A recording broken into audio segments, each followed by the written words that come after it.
Right now I'm going to show you how to replace the rupture disc inside the safety head. This is our safety head. We need to remove this nut here.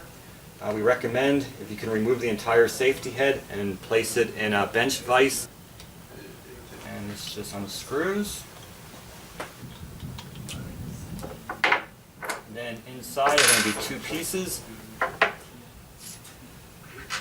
We have a brass piece and we have the safety head itself and the safety head body. Let's say this is the bad rupture disc. We're going to grab a new one here, so this is the new disc. Inside the body you can see like a little beveled area in there. This rupture disc, you want to make sure you insert in this direction.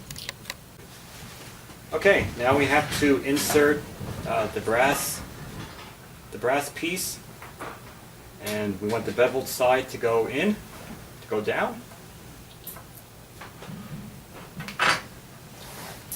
And we want the nut. I just want to screw that in. You want to go hand tight for right now.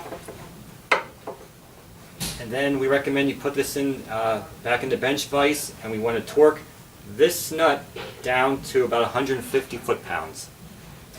And that's the completion of changing the rupture disc.